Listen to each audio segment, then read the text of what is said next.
Assalamualaikum dan selamat sejahtera adik-adik sekalian. Saya Profesor Madya, Dr. Ruzidatul Akwam Ziauddin, Ketua Kumpulan Penyelidik Ubiquitous Broadband Access Networks daripada Razak Faculty of Technology and Informatics daripada Universiti Teknologi Malaysia Jalan Semara. Saya akan memperkenalkan kepada adik-adik satu topik iaitu Vehicle to Everything Technology atau dalam bahasa Melayunya teknologi kenderaan kepada semua. Baiklah adik-adik sekalian, topik ini mengandungi 3 bahagian. Yang pertama adalah part 1, bahagian 1, pengenalan. Di bahagian pengenalan ini saya akan memperkenalkanlah rekod jualan kereta seluruh dunia dan apakah isu-isu yang timbul dengan keadaan kenderaan sekarang ini. Bahagian kedua, saya akan memperkenalkan teknologi V2X atau Vehicle to Everything dengan lebih mendalam. Kemudian bahagian yang ketiga, saya akan memperkenalkan beberapa use cases ataupun case pengajian untuk adik-adik sekalian melihat di manakah V2X ini telah diimplementasikan di seluruh dunia. Baiklah adik-adik, sekarang kita pergi bahagian video pertama ataupun bahagian pertama, pengenalan. Jom kita lihat. Tahukah adik-adik sekalian bahawa bilangan kenderaan semakin meningkat di seluruh dunia, termasuk juga basikal yang adik selalu naiki sebenarnya. Ini termasuklah kenderaan komersial dan juga kenderaan penumpang. Kenderaan komersial bermaksud seperti kita nak bawa hasil dagangan ataupun hasil yang hendak dijualkan daripada satu tempat kepada satu tempat yang lain. Kenderaan penumpang adalah untuk membawa penumpang lah, seperti kereta ataupun kereta yang ada ayah ataupun mak adik-adik sekalian. Jadi contoh kereta pengangkutan dagangan seperti lori, trailer, teksi dan juga bas. Untuk kenderaan penumpang seperti kereta, van, truk dan juga SUV. Baiklah adik-adik, kalau kita melihat jumlah jualan kenderaan komersial, lebih kurang setiap tahun mencecah. Kalau adik lihat statistik tersebut, lebih kurang 20 juta unit daripada tahun 2019 sehingga tahun lepas 2022. Kalau kita lihat jumlah jualan kenderaan di negara-negara Asia, lebih kurang 800,000 ke 1 juta setahun. Dalam lebih kurang 4% daripada jumlah jualan kenderaan di dunia. Kalau kita lihat Malaysia pula, bagaimana Malaysia? Anggaran jualan kenderaan komersial lebih kurang 40,000 ke 60,000, iaitu 5% daripada jumlah jualan kenderaan komersial di peringkat Asia. Baiklah, sekarang adik-adik, saya akan kongsikan pula jumlah jualan kenderaan penumpang. Kalau kita lihat jumlah kenderaan penumpang ni adalah sebenarnya 2 kali ganda daripada kenderaan komersial. Logiklah kan, sebabnya kan adik, kita lihat hampir setiap rumah ada sekurang-kurangnya 1 atau 2 kereta. Saya percaya adik-adik pun kat rumah mesti sekurang-kurangnya ada 2 kereta kan kat rumah.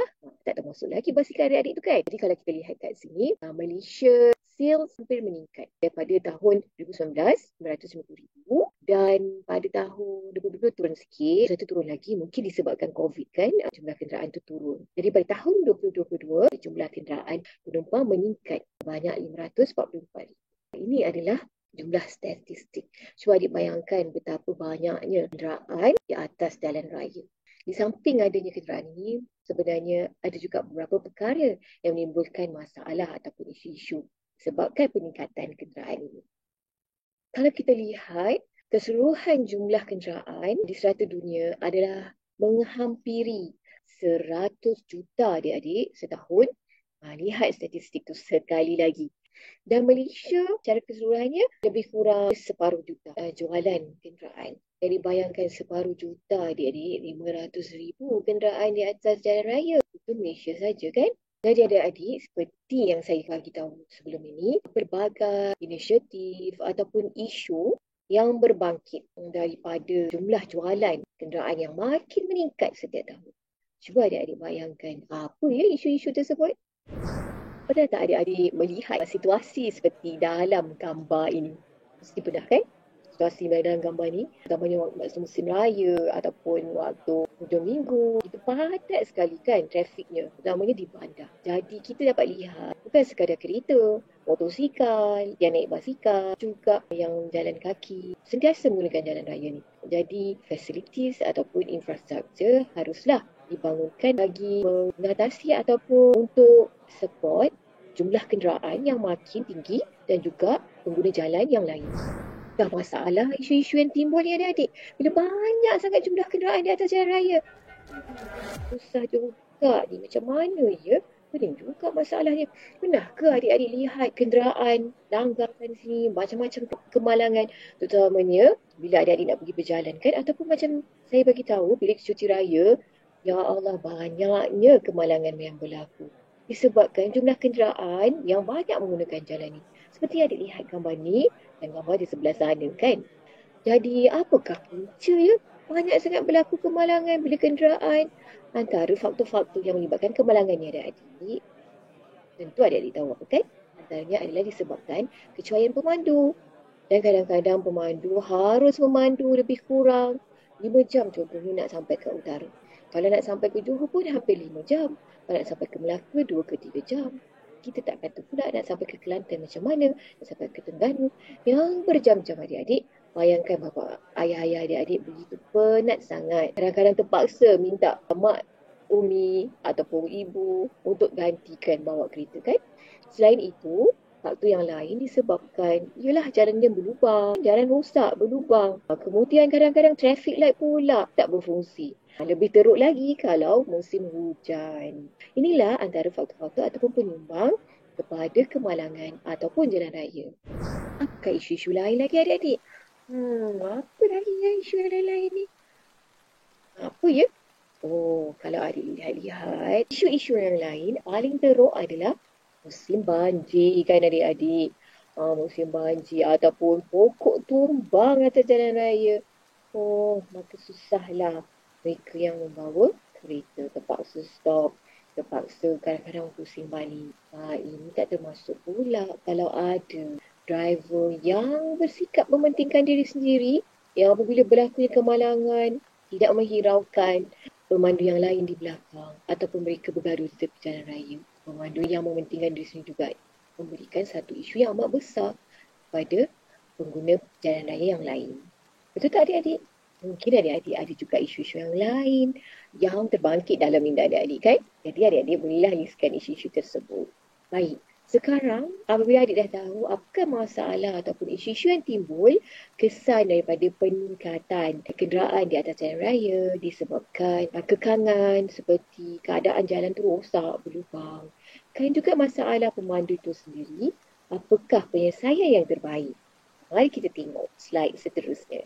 Baiklah adik-adik, di sinilah penyelesaian V2X ataupun Vehicle to Everything teknologi kenderaan kepada semua. Teknologi V2X ini akan membenarkan komunikasi di antara kenderaan dengan objek-objek persekitaran, termasuklah pejalan kaki, traffic light, bangunan dan juga kenderaan pemandu boleh berkomunikasi dengan pemandu yang lain. Oleh itu, dengan teknologi V2X ini dapat mengurangkan kemalangan di atas jalan raya, dapat mengurangkan traffic congestion ataupun traffic yang sesak disebabkan pemandu boleh berkomunikasi dengan pemandu yang lain menggunakan satu amaran pada satu sistem amaran apabila berlakunya keadaan kecemasan ataupun keadaan yang tidak disangka-sangkakan berlaku di atas jalan raya. Baik, itulah V2X sebersedikit untuk video yang pertama.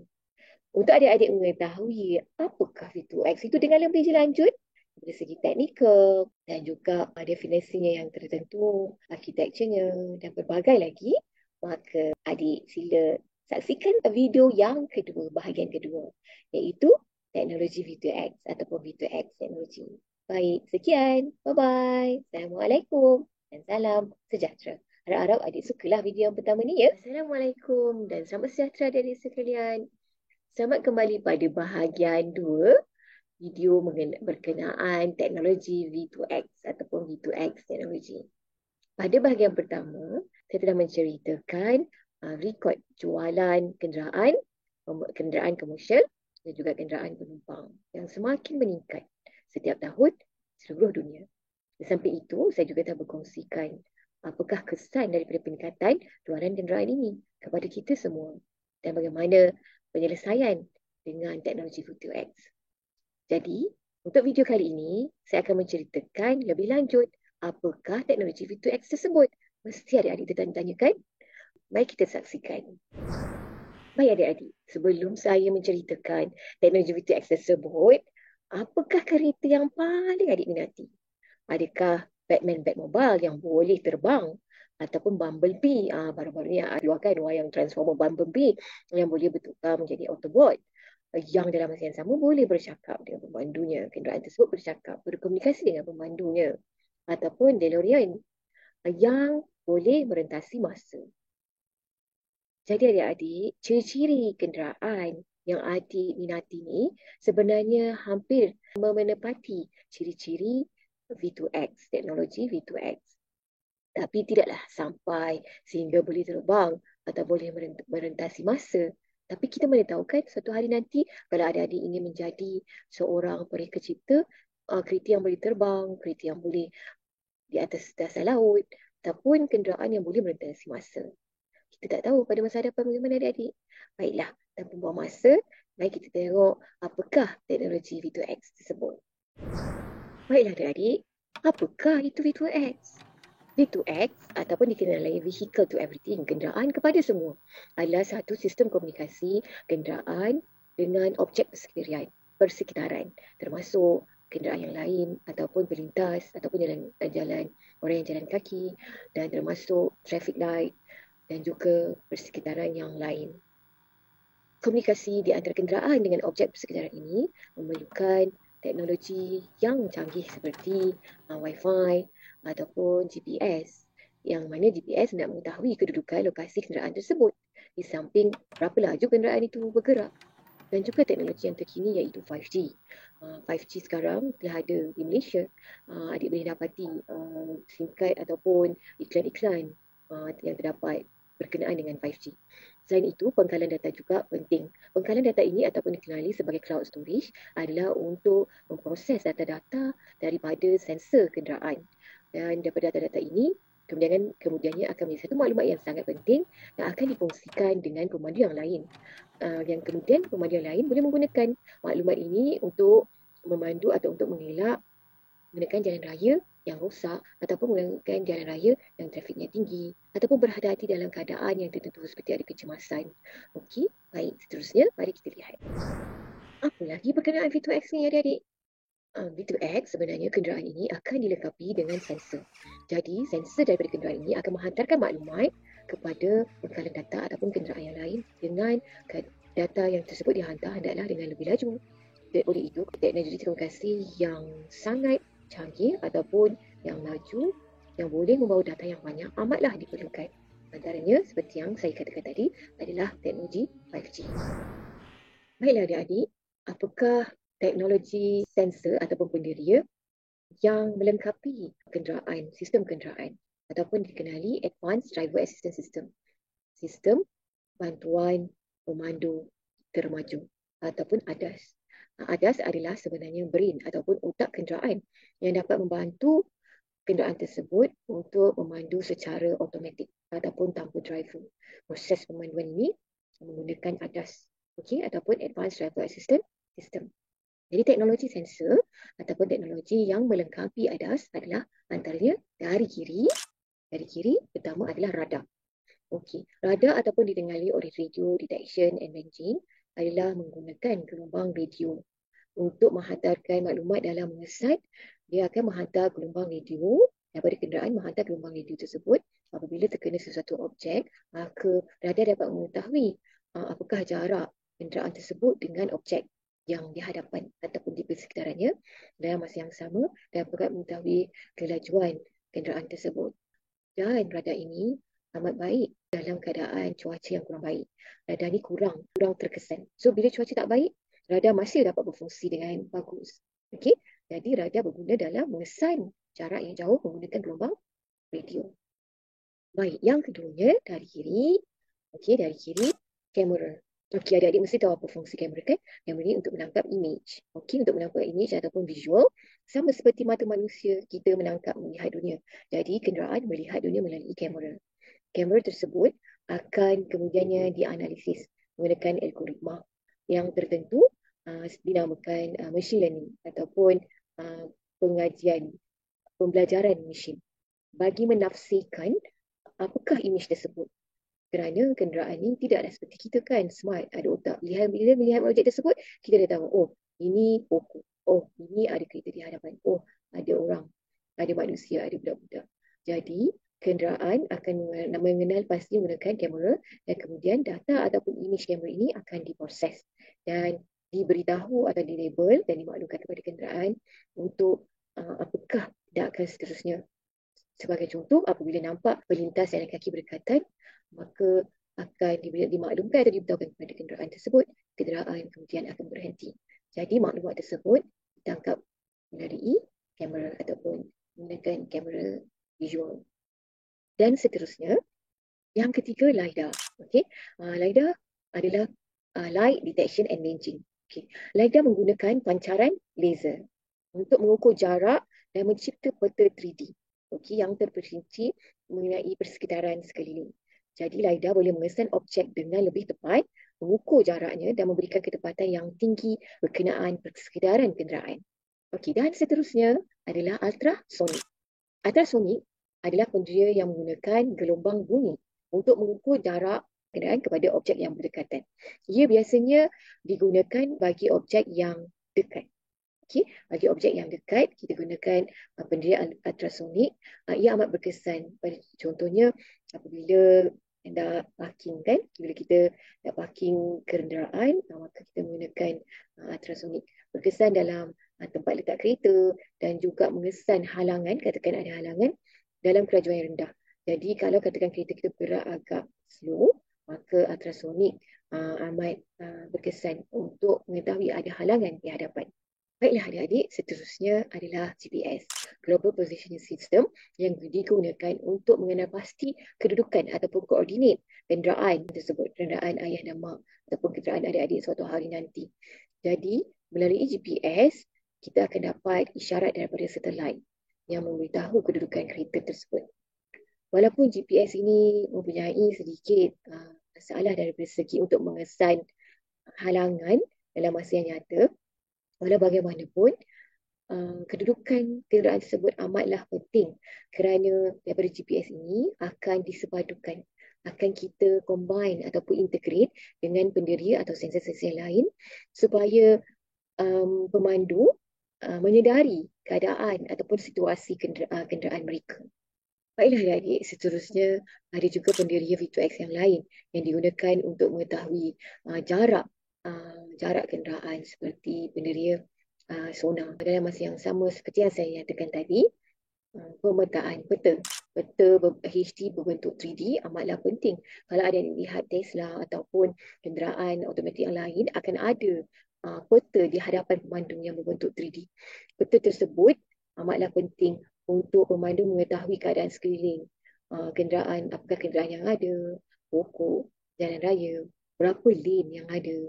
Baik, jadi peta tersebut amatlah penting. Dan sebenarnya mengetahui kedudukan, koordinat ataupun lokasi kenderaan dalam masa yang nyata. Maksudnya dalam real time amatlah penting. Ini memerlukan seperti yang saya nyatakan tadi, teknologi satelit yang akan memberitahu di mana koordinasi atau kedudukan kereta tersebut. Dan kemudian akan dihantar kepada menggunakan teknologi telekomunikasi dalam memberitahu kedudukan kereta tersebut di mana kepada aplikasi yang lain. Mungkin kepada pemandu yang lain ataupun aplikasi yang tertentu yang menggunakan koordinat kenderaan. Ini amat penting. Nanti kita akan lihat pada video seterusnya bagaimana V2X ini akan boleh diaplikasi. Okay? Baiklah adik, kenapa nak V2X juga kan? Baik, setelah adik tahu apakah V2X tersebut dan apakah pendiri yang ada pada kenderaan tersebut, kenapa masih lagi nak V2X? Jadi yang pertama, V2X ini lebih cerdik dan lebih selamat dengan ada penderia yang diletakkan dalam kenderaan tersebut kerana dia dapat mengetahui keadaan sekeliling dalam pada masa yang sama dan juga keadaan kereta tersebut. Oleh itu, ianya lebih selamat untuk pemandu lain dan juga yang melintas jalan ataupun orang yang berjalan kaki. Baik, yang ketiga, sudah pasti V2X menggunakan teknologi hybrid or elektrik. Maksudnya dia menggunakan elektrik untuk charge kenderaan tersebut ataupun hybrid. Okey. Jadi hybrid maksudnya sama ada menggunakan elektrik ataupun minyak. Ini sudah pasti dapat menjimatkan masa dalam menuang minyak dan juga mendukung untuk support persekitaran yang lebih hijau. Dengan tidak menggunakan diesel ataupun petrol, dunia kita akan lebih selamat, kurang pencemaran, sudah pasti. Adik-adik setuju tak? Dan sudah pasti adik-adik, dengan teknologi V2X ini, perjalanan akan lebih cekap kerana kereta tersebut boleh pandu sendiri. Dan sekiranya pemandu penat seperti yang saya beritahu, kadang-kadang kita lihat kan ayah kita, abah kita, bila pandu terlalu laju lebih daripada 3 jam atau 5 jam, mereka akan berhenti di R&R untuk berehat seketika. So daripada 5 jam jadi 6 jam, 7 jam, 8 jam kan adik-adik, disebabkan keletihan memandu. Oleh itu, perjalanan akan lebih mudah ataupun lebih cepat dan cekap. Kerana kereta dapat pandu sendiri dan pemandu penat boleh berehat dalam kereta sambil kereta tu pandu sendiri. Cepatlah adik-adik nak sampai destinasi. Tak adalah adik-adik nak tanya, oh abah, oh mak, bila nak sampai ni? Dah tak larat dah duduk dalam kereta. Dah bosan dah. Inilah antara kenapa kita patut memilih teknologi itu. Baiklah adik-adik, apakah jenis V2X? Okey, sebenarnya terdapat 4 jenis V2X. Seperti yang saya maklumkan, V2X adalah komunikasi di antara kenderaan dengan semua, dengan keadaan persekitaran, termasuk orang yang berjalan kaki dan juga kenderaan yang lain. Baik, sekarang apakah jenis V2X tersebut? Yang pertama, Vehicle to Pedestrian, V2P. Maksudnya, kita akan lihat lebih lanjut. Kenderaan tersebut berkomunikasi dengan orang yang berjalan kaki. Okey, yang kedua, Vehicle to Network, kenderaan kepada rangkaian ataupun dikenali V2N. Ini adalah kenderaan berkomunikasi dengan rangkaian. Okey, rangkaian maksudnya seperti pengkalan data ataupun rangkaian telekomunikasi. Yang ketiga, vehicle to vehicle, kenderaan kepada kenderaan. So, kenderaan atau dikenali dengan V2V. Kenderaan akan berkomunikasi dengan di antara kenderaan dan kenderaan yang lain. Yang terakhir adalah vehicle to infrastructure ataupun dikenali dengan V2I. So V2I adalah di mana kenderaan berkomunikasi dengan infrastruktur sekeliling seperti traffic light ataupun jalan raya ataupun bangunan contohnya. Okey. Baiklah adik-adik, seterusnya kita akan berbincang mengenai arkitektur V2X. Melebih lanjut, apakah komunikasi yang digunakan di antara kenderaan dan kenderaan, kenderaan dan infrastruktur ataupun kenderaan dengan rangkaian. Adik-adik boleh melihat di atas tadi ada PC5, itu adalah antara muka PC5. Jadi kenderaan berkomunikasi dengan kenderaan yang lain ataupun infrastruktur menggunakan PC5. Okey, ini adalah komunikasi yang secara langsung dengan kenderaan menggunakan frekuensi yang tertentu tanpa bergantung pada telekomunikasi platform yang ada, yang sedia seperti 5G ataupun 4G ataupun LTE. Kenderaan ini komunikasi yang tertentu dengan frekuensi yang tertentu. Jadi V2V ini adalah amat sesuai ataupun banyak digunakan bagi tujuan keselamatan kenderaan dan juga perkhidmatan ADAS.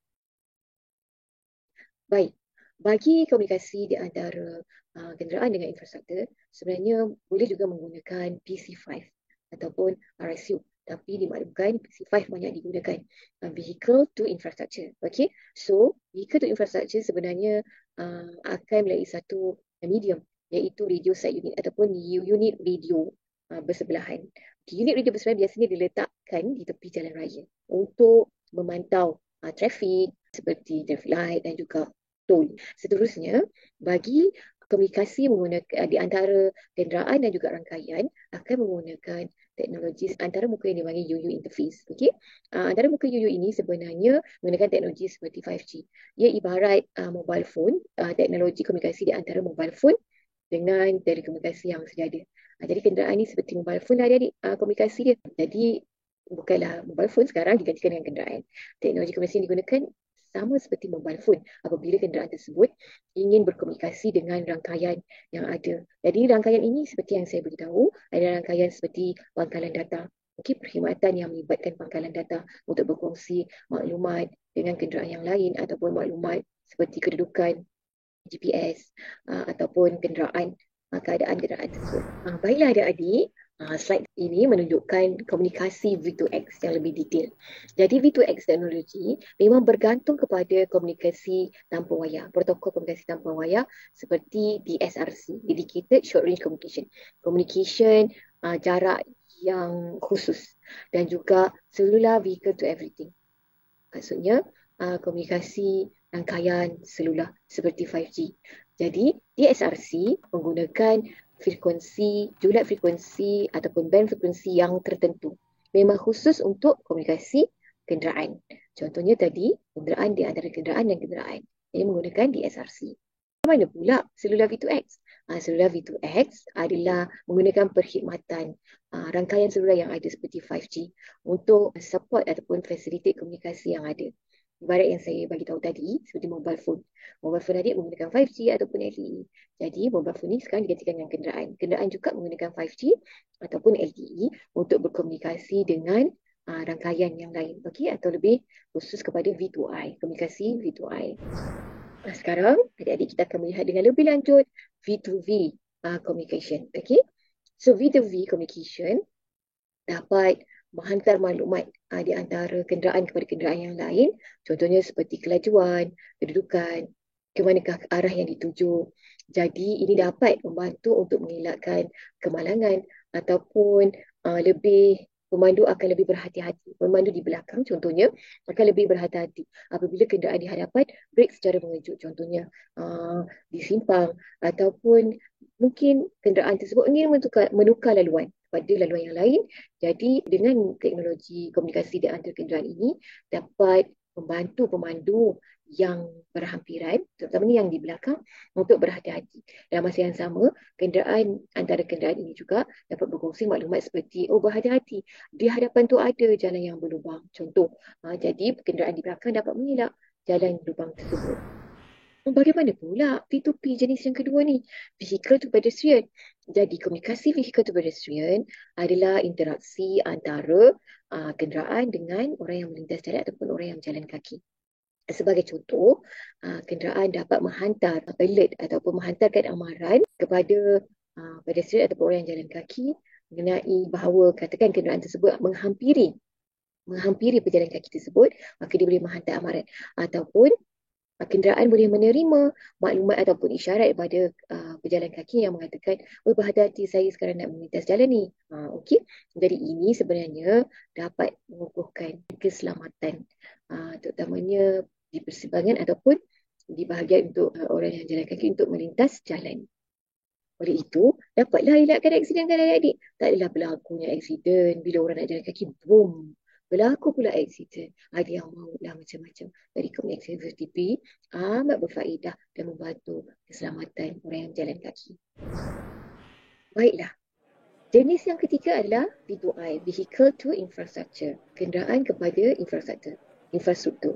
Komunikasi Vehicle to Infrastructure melibatkan pertukaran data di antara kenderaan dengan jalan raya yang seperti isyarat trafik ataupun papan tanda yang sebenarnya akan meningkatkan aliran trafik. So identifier akan lebih laju dan lebih teratur dengan maklumat yang ada ini. Kerana maklumat tersebut dapat dikongsikan dengan kenderaan yang berdekatan ataupun kenderaan yang menggunakan jalan raya tersebut. Jenis yang terakhir adalah Vehicle to Network ataupun V2N ataupun dikenali dengan kenderaan kepada rangkaian. Komunikasi V2N melibatkan hubungan di antara kenderaan dengan rangkaian. Jadi, maklumat yang berkenaan kenderaan tersebut seperti lokasi ataupun kelajuan ataupun maklumat seperti minyak hitam ataupun minyak ataupun keadaan kereta tu bila diselenggara, bila buat maintenance, boleh disimpan di dalam pangkalan data ataupun cloud storage.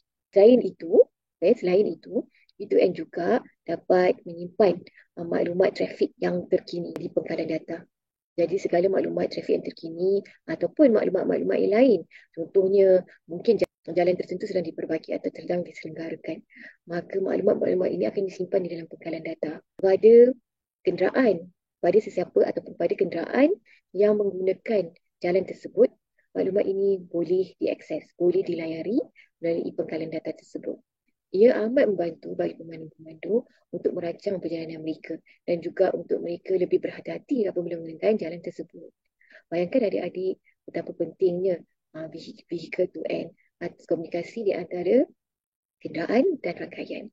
Antara yang lain adik-adik sebenarnya V2N ini juga membantu kepada mereka, kepada bos-bos yang hendak memantau mereka yang memandu lori, yang menghantar Seperti yang saya beritahu tadi, untuk kenderaan komersial. Because kenderaan komersial hendak menghantar barang daripada satu tempat ke satu tempat lain.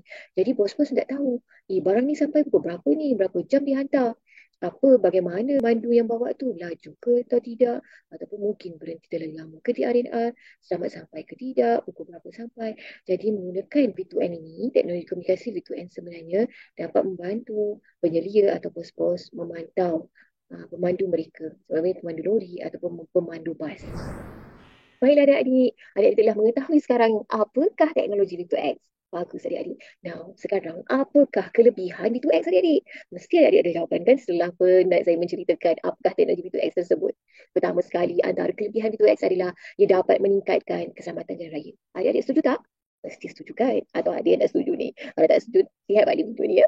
Baik, yang keduanya dapat meningkatkan kecekapan trafik. Kerana dengan teknologi vehicle to infrastructure dapat meningkatkan kecekapan trafik ataupun aliran trafik.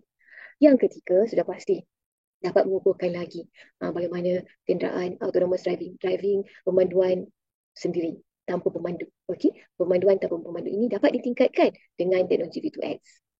Yang keempat, sudah pasti dengan empat jenis kenderaan V2X, empat jenis V2X tadi dapat membantu dalam perkhidmatan kecemasan kerana dengan maklumat di manakah koordinat ataupun lokasi kenderaan tersebut, bagaimanakah keadaan kenderaan tersebut, sudah bilakah yang tarikh terakhir dibuat penyelenggaraan, tarikh terakhir pergi hantar bengkel, tarikh terakhir tukar minyak hitam dan seterusnya.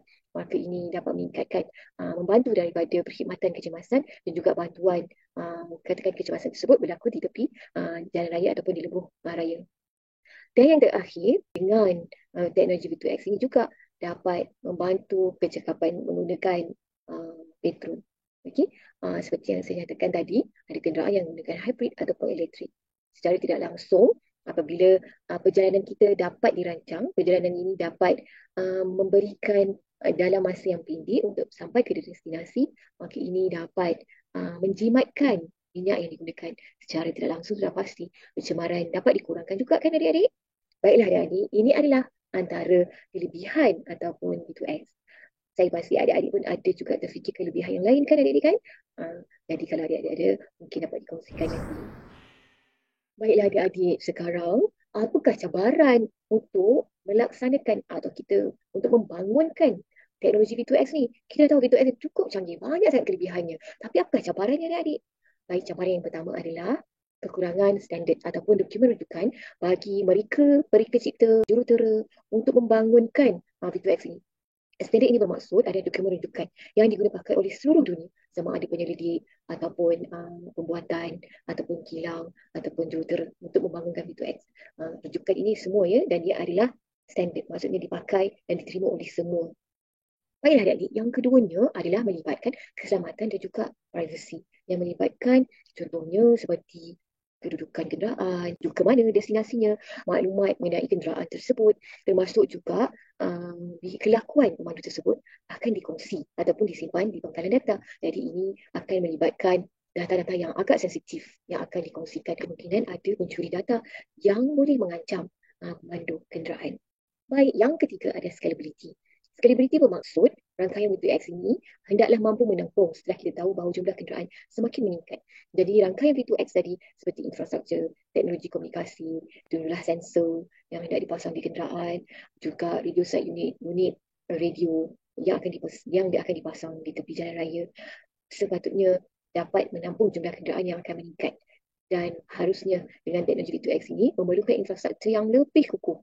Okey, termasuk juga teknologi komunikasi yang lebih laju yang dapat membawa jumlah data yang lebih banyak. Bayangkan ya adik-adik, jika terdapat 1 juta kenderaan ataupun 500,000 kenderaan di atas jalan raya, maka betapa banyaknya, dan semua kenderaan ini akan berkongsi maklumat daripada sensor mereka, daripada sensor kenderaan, maka betapa banyaknya maklumat yang harus dihantar kepada pangkalan data. Jadi ia memerlukan teknologi yang sangat canggih, pangkalan data yang sangat besar untuk menampung data-data ini. Baik, cabaran yang keempat adik-adik, kerana dalam V2X ini memerlukan data atau maklumat dalam masa yang nyata ataupun in real time. Jadi teknologi komunikasi memainkan peranan yang amat penting. Apabila data tersebut dihantar daripada kenderaan kepada kenderaan yang lain ataupun daripada kenderaan kepada orang yang jalan kaki ataupun lintas jalan, daripada kenderaan kepada pangkalan data, hendaklah lebih laju dan tepat. Okey, lebih laju dan tepat. Oleh itu, teknologi komunikasi seperti 5G harap-harapnya dapat support V2X. Cabaran yang terakhir adik, walaupun kita punya teknologi yang canggih, kalau adik-adik, adakah adik-adik akan menggunakan teknologi tersebut? Ataupun bagaimana pula mak ayah adik-adik? Sanggup ke mereka nak guna V2X ni kan? Lah maklumlah, V2X ni kan boleh pandu sendiri. Percaya ke mereka dengan kenderaan mereka sendiri? Jadi, yang cabaran yang kelima adik-adik adalah melibatkan user acceptance, penerimaan pengguna dan betapa cepat mereka boleh menggunakan teknologi tersebut atau menerima teknologi tersebut. Dan ini melibatkan keyakinan yang tinggi dengan teknologi V2X ini. Kerana bagi mereka yang boleh menerima teknologi ini, Alhamdulillah. Bagi mereka yang kurang berkeyakinan mengenai teknologi tersebut, akan melibatkan teknologi tersebut lambat digunakan dan implementasi. Itulah antara cabaran-cabaran V2X. Saya yakin adik-adik juga mempunyai cabaran-cabaran yang lain yang dapat adik-adik fikirkan. Walaupun kita berdiskus cabaran-cabaran V2X adik-adik, saya harap adik-adik tidaklah takut ya untuk menggunakan V2X ini, teknologi atau menerima teknologi V2X pada satu hari nanti. Baiklah adik-adik, sekian sahaja daripada saya video yang kedua. Saya Semadia Dr. Zatul Akmal. Saksikan kemudian video ketiga. Saya akan memberikan contoh-contoh yang di seluruh dunia yang ada menggunakan teknologi VTX. Harap-harap adik enjoy ya. Okey, tolong like video saya dan share dengan kawan-kawan adik-adik. Bye-bye, jumpa lagi video yang ketiga. Assalamualaikum dan selamat sejahtera adik-adik. Selamat kembali pada bahagian video ketiga yang saya akan berkongsikan mengenai pengajian kes. Dalam video ini, saya akan kongsikan 3 kes kajian yang mana menggunakan atau mengaplikasikan V2X di dunia. Baik, jom kita saksikan. Baik adik-adik, gambaran secara keseluruhan, video pertama akan menunjukkan EV bus ataupun Autonomous Electric Bus. EV bus ini dibangunkan di Malaysia oleh syarikat eMovit Sdn Bhd. Video kedua pula menunjukkan vehicle to grid for recharging. Seperti yang telah saya maklumkan, vehicle kenderaan tersebut sama ada menggunakan elektrik ataupun hybrid. Jadi dalam video kedua akan menunjukkan bagaimana kenderaan tersebut di-charge menggunakan elektrik. Dan video terakhir menunjukkan salah satu kajian kes yang digunakan di Las Vegas, di mana kenderaan boleh berkongsi maklumat dengan kenderaan ataupun pemandu yang lain bagi mendukung atau menggalakkan dalam masa sama meningkatkan dan juga lebih lestari. Baik adik-adik, jom kita saksikan video yang pertama.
Oh, hebatnya adik-adik. Kita boleh ada bas yang boleh pandu sendiri. Wow, cuba adik-adik lihat dalam video tersebut, terdapat GPS ataupun terdapat seperti yang saya maklumkan, terdapat pemetaan peta yang berbentuk 3D yang mana pemandu tersebut dapat melihat di manakah lokasi ataupun kenderaan tersebut, termasuk juga jalan raya dan persekitaran di sekeliling. Wow, tak sabarnya saya nak naik bas yang boleh pandu sendiri ni. Tapi macam mana pula bus driver tu kan? Adakah kerja ataupun macam mana pula? Baiklah adik-adik, setiap yang digantikan dengan robot, insya-Allah akan ada pekerjaan yang lain. Contohnya untuk penyelenggara bas tersebut dan juga sebagainya. Jadi adik-adik jangan risaulah ya. Baiklah adik-adik, sila saksikan video yang kedua. Video kedua ni daripada Mak Mal penyelidikan Eton. Dalam video ini akan menunjukkan bagaimana kereta EV dapat di-charge menggunakan elektrik, iaitu menggunakan EV charger dan juga dalam masa yang sama menggunakan smart breaker. Jom kita saksikan. The era of electric cars has arrived, and with it comes the question: how can we make the most of these mobile batteries that we'll have in our homes? Electric mobility pioneers have long touted the possibility of V2X, or vehicle to everything. Vehicle to everything means just that. Using your car's battery to power a camping trip, your home,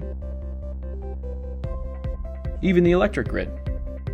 But the technology to allow you to connect your car to the grid is still developing. While this may be a problem for tomorrow's electric vehicle owners, Eaton Research Labs is tackling this question today. Imagine this. Once arriving home, you connect your electric vehicle to a smart load center via Eaton's revolutionary EV Smart Breaker charger. Working with your utility, your car can now have a bidirectional connection to the power grid. As utility demand increases, your car, combined with Eaton's EV charger, can respond to signals to export power and help balance the grid. When deployed, this technology will generate new revenue while increasing grid stability. The benefits of V2X don't stop there. If the power goes out, the same system can safely disconnect your home from the grid and power it from your car until the grid is back up and running. The average electric car can power a standard US home for up to 3 days. But with load management through Eaton Smart Breakers, you can prioritize critical loads to stretch your battery even further. Making your car work for you. Just another way Eaton is making the electric revolution work. Bagaimana adik-adik sekarang? Excited tak rasa? Tak sabar tak nak tunggu teknologi V2X ni? Baik, kita akan saksikan video ketiga yang lebih canggih di mana pengajian kes di Las Vegas, mereka telah pun memasang infrastruktur V2X di dalam bandar tersebut. Wow, canggihnya adik-adik. Okey, jom kita saksikan Las Vegas. Jom kita pergi ke Las Vegas sekarang. Jom. I am László Virag, Chief Technology Officer of Comsignia. Comsignia is a company who is developing vehicle-to-everything communication, often called V2X technology. And I would like to introduce one of our projects, which we are very proud of, and what we have delivered in Las Vegas. V2X is a technology that allows cars to share information with each other and the infrastructure around them in a secure way. This can make transportation safer, more efficient, and more sustainable. We were very proud and honored to work with the City of Las Vegas, Aptiv, and all the other stakeholders in this project, and to build a future-proof ecosystem. Las Vegas is a city with intense tourism, and visitors typically wander around the downtown by foot. Being unfamiliar with local transport environment, with the attention divided, making sure they are safe is extremely important. Comsignia's roadside units were installed along the Las Vegas Strip and other critical infrastructure points in the Las Vegas Innovation District, such as traffic intersections, roundabouts, and busy roads. They act as a local hub for sensor data exchange, as well as application platform that can be used to enhance the safety of all road users and help optimize traffic management. Our roadside units send out traffic light status information. It basically tells the vehicles when the lights will turn green, or if they should stop because it is now red. It also codes signal phase and timing messages, or SPAT. The way it works is, the RSUs are connected with the traffic light controllers to gather the light information real time for the present and the future. This is called the signal phase and timing information, which is put together with map topology of the intersection. And this is sent to vehicles and other moving objects in the vicinity. With this information, vehicles can calculate an optimal speed to hit all the green lights along the road. The information sent out by our RSUs has been used by an autonomous shuttle operating in the city, enabling it to conduct a smooth ride.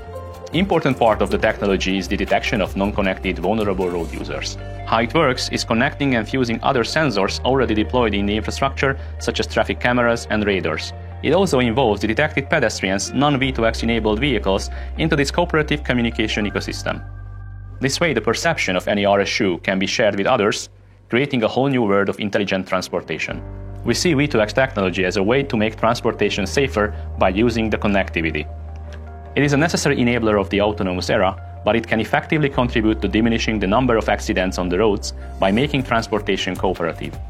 There are many applications this platform can realize, from collision warnings with vehicles, pedestrians, through traveler information and dynamic traffic signs to bus priority and emergency vehicle preemptions. This is a great example how V2X can make cities safer not only for the vehicles, but for vulnerable road users such as pedestrians, cyclists, e-scooters as well. We believe it also helps to consolidate trust toward these technologies that can support and encourage other cities to initiate similar steps and improvements. Wow, canggih ya adik. Teknologi yang digunakan dalam video ini meliputi V2V, iaitu komunikasi antara kenderaan dan kenderaan mengenai perkara semasa di tempat kunjungan Las Vegas. Terdapat juga V2I kan adik-adik yang dapat memberitahu warna lampu isyarat di persimpangan hadapan secara langsung kepada kenderaan tersebut. Adik-adik juga dapat melihat V2P kan, memberi amaran yang turut diberikan kepada pelintas yang berdekatan dengan kereta yang cuba melintas jalan raya tersebut. Jadi adik-adik dapat melihat bahawa sebenarnya teknologi V2V ini banyak faedahnya yang akan membuat pemandu lebih berhati-hati dalam mengawal kelajuan kereta mereka, dalam melihat keadaan trafik dan dalam masa sama dapat juga mengelak kesesakan lalu lintas daripada maklumat yang diterima melalui V2I dan juga V2V. Baiklah adik-adik, saya harap adik-adik enjoy melihat semua video ini dan adik telah pun faham apakah teknologi V2X itu, bagaimana teknologi V2X dibangunkan dan apakah contoh-contoh yang V2X telah dibangunkan di negara kita maupun di luar negara. Baiklah adik-adik, sekian sahaja daripada saya. Harap-harap adik-adik dapat bersama-sama membangunkan V2X, menerima teknologi V2X, berkongsi teknologi V2X bersama ayah-ayah, ayah dan ibu bapa adik-adik maupun kawan-kawan. Harap adik suka video ini dan like video saya. Sekian sahaja. Terima kasih. Bye-bye. Kita jumpa lagi. Assalamualaikum dan selamat sejahtera. Like video ni ya.